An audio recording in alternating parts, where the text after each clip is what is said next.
Yo, what's up? Welcome back to another episode of the SWAS. Going to go through a couple games here for NBA Friday, just one or two of them. We'll talk about them all on the live show tomorrow, 4 p.m. Eastern time. As far as Thursday night, good news, my top bet hit.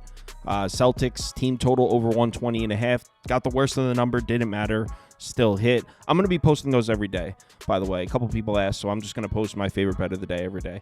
The bad news, though, this NFL game, which isn't even over yet at the time of recording, looks nothing like I expected. I mean, early in the game, there was bad weather. The weather was way worse than I expected, but I can't even blame the weather because Stafford has looked terrible. Brock Purdy looks bad. Deebo Samuel might be the worst player in the NFL. I mean, these offenses look terrible, just not fluent at all. So this game looks nothing like I expected it to, so I'm definitely losing some money on this NFL game. But yeah, NBA Friday night, let's do it. Welcome to the SWAT.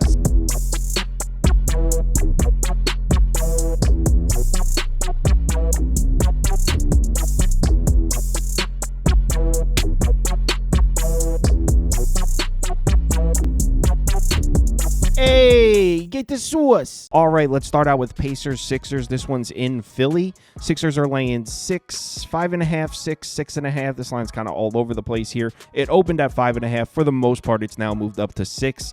Total sitting at 228 pretty much across the board. Let's get into this one, and we'll start with a matchup overview here. Indiana is terrible. If you take anything away from this graphic, take that. The Pacers look awful. In the last 10 games, they're 19th in offensive rating, 20th in defensive rating, and look at the strength of schedule. They have the easiest schedule in the NBA this year. They're 30th in strength of schedule, 30th in the last 10 games, 30th in the last 5 games. So they look terrible against the easiest schedule in the NBA.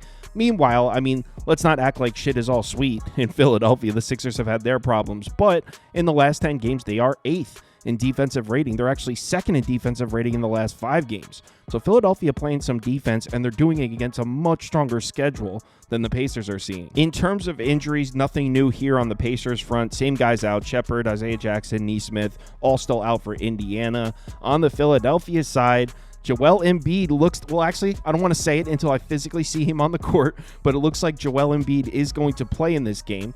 They are missing Caleb Martin, though. So injury-wise, Philadelphia in much better shape here. If you're wondering how Philly could possibly be laying points, laying 5.5, 6 points, it's right here. I mean, like I said, the Pacers have been terrible. In their last 12 games, who we already looked at, they've been playing the easiest schedule in the NBA. In their last 12 games, they're 1-11 against the number, 4-8 straight up.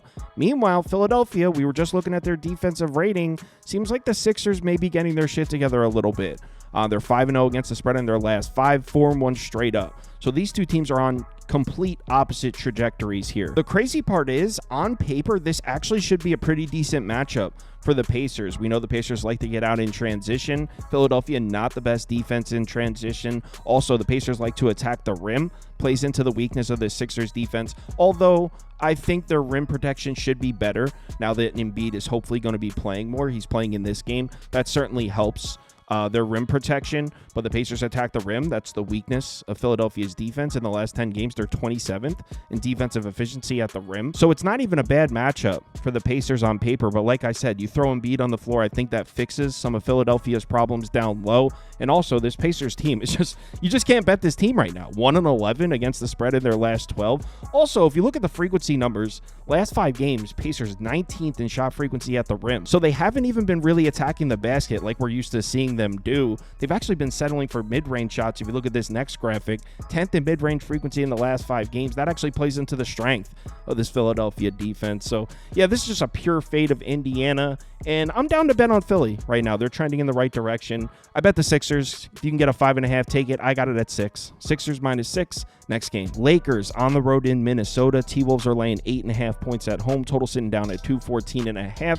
Let's take a look at the matchup overview, and obviously Minnesota's been the much stronger team recently. In the last 10 games, I was saying it. If you watch the live stream, you've heard me saying it. The T-Wolves playoff defense is back.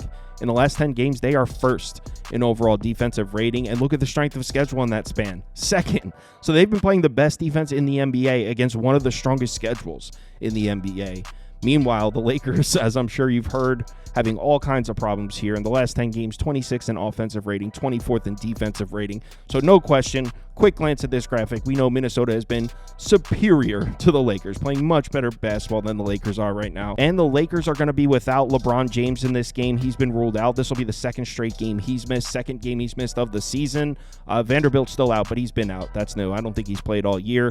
Austin Reeves also listed as questionable. Meanwhile, the T-Wolves are at full strength. Minnesota not dealing with many injury problems right now. So on the injury front, another huge advantage towards Minnesota. Now, I mentioned that the Lakers have been having some problems, but just to show you how bad it's been, in the last 10 games, they're 3-7 against the number, 3-7 straight up. Look at the offensive rating. This Lakers offense has been awful. 105.8 is terrible. Pace numbers are also way down below 98 in the last 10 games, so they're not picking up the pace, just not playing a brand of Lakers basketball we're used to seeing. That being said, you take LeBron James off the floor, and I think we all assume, this Lakers team must be terrible without LeBron James. Well, that really hasn't been the case. In the last 2 seasons, they're 20-19 without him, straight up. That's not against the spread. Without LeBron, they're 20-19 straight up, 6-5 last season. So without LeBron James, this is an above 500 basketball team. This is not just a blind fade. They actually play pretty well without LeBron James. We just saw them play their first game without LeBron James the other night. That was on Sunday. They won this game comfortably. Final score was only 107-98, I believe, but they were up 20 with 3 or 4 minutes to go. It was a blowout, so the Lakers looked pretty good in their first game without LeBron. Granted, it was a home game against Portland. On the road at Minnesota is a completely different animal, but like I said, I don't think the Lakers are a blind fade just because LeBron James isn't out there. Also, Minnesota's recent success, we talked about the defense, and they deserve all the credit in the world. The defense looks really good. But on the offensive side of the ball, how long can this last? Because they are shooting lights out. They're shooting a ton of threes, and they're shooting lights out. In the last 10 games, they're 4th in above the break 3 frequency, 7th in efficiency. How long can they continue to shoot like this? You look at the Lakers defense and you say, they're not very strong against the 3-point shot. But here's the thing.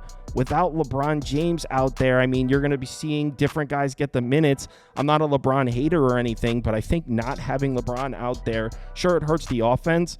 It might help the Lakers defense, specifically on the perimeter. You're going to see guys like Gabe Vincent get more minutes, Max Christie, Dalton Knecht, Cam Reddish. I mean, guys I would consider to be a stronger defensive presence on the perimeter. How about that, to put it delicately? So I wouldn't be surprised if the Lakers play some good defense recently. It's been the only part of their game that's somewhat respectable, I guess, in the last 10. So I wouldn't be surprised to see the Lakers show up, play some defense, guard the perimeter.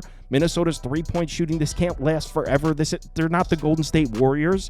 So I actually am leaning towards the Lakers here. This line opened up at 8, moved to 8.5. I'm waiting it out. Maybe I can get a 9 or 9.5. I'm going to bet the Lakers in this game.